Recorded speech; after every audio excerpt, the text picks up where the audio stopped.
Cotton is ubiquitous in our daily lives. It is grown in over 80 countries in the world. It is used in everything from cotton balls and dollar bills to bed sheets and your favorite pair of jeans. But despite being so commonplace, there are still many misconceptions or things you probably never knew about cotton. For one, cotton and the impacts of cultivating cotton depend mostly on how and where it's grown. Starting with the choice of the right type of seed can do a lot to influence cotton's environmental impacts in the field. Of the 3 types of seed sold today, conventional, GMO, and hybrid, at Candiani we believe that hybrid varieties offer the most potential benefits. They can be bred to maximize specific positive traits at both the field and fiber level.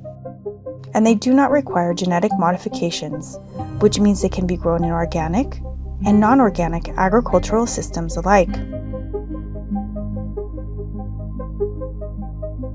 Contrary to common belief, cotton is not a thirsty crop. Cotton is actually considered drought-resistant and thrives with periods of water stress.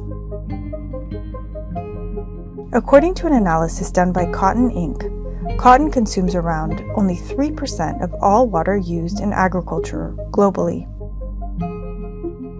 Its water requirements and its impacts are dependent on many factors: farming practices, cotton variety, water origin, irrigation technology, growing region, and soil health.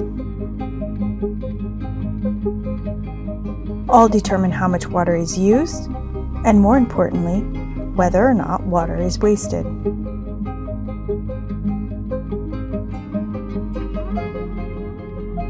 Cotton is also cited as one of the biggest consumers of agricultural pesticides.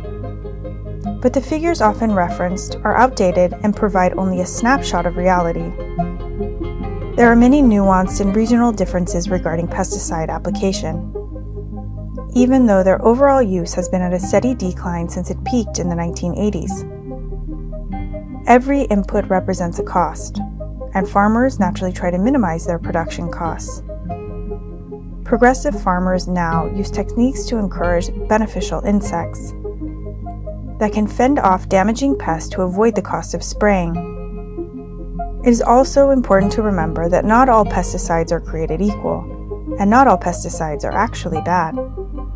For example, those used in regenerative systems, such as bioprotectors or other products, are not phytopharmaceuticals, but instead stimulate the plant to self-produce its own defenses.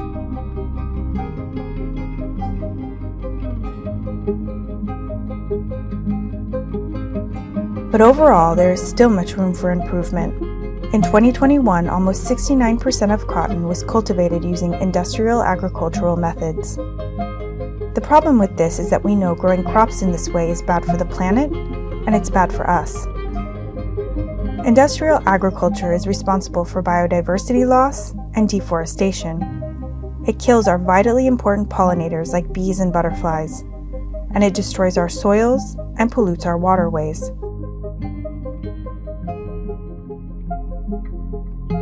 We know that we need to grow things differently.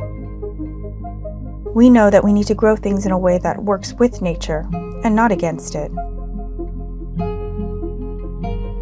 Luckily, we've seen a steady increase in the demand for organic cotton and other preferred fibers, in parallel with the interest in sustainable fashion. According to Textile Exchange, in 2021, preferred cotton made up 25% of the market. But this is still not enough. For the last 15 years, organic agriculture, for example, has gained in popularity, yet today it makes up less than 1% of the preferred cotton market. Why is this? The uptake among growers has been slow due to some very practical issues. Difficulties around the 3-year transition period, issues with weeds, complex chain of custody requirements, and decreased yield and fiber quality are all factors that make growers hesitant to move into organic.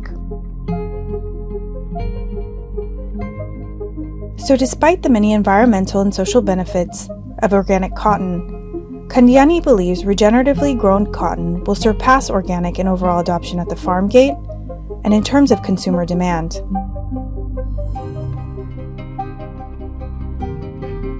There is growing evidence that regenerative farming practices can radically transform the land by reducing pollution, improving soil health, and safeguarding biodiversity. It is also viewed as a potential solution for climate change, being able to store more carbon in the soil instead of releasing it into the atmosphere. Regenerative agriculture is also considered more farmer-friendly by reducing costs while at the same time producing healthier crops, increasing yields, and building overall resilience.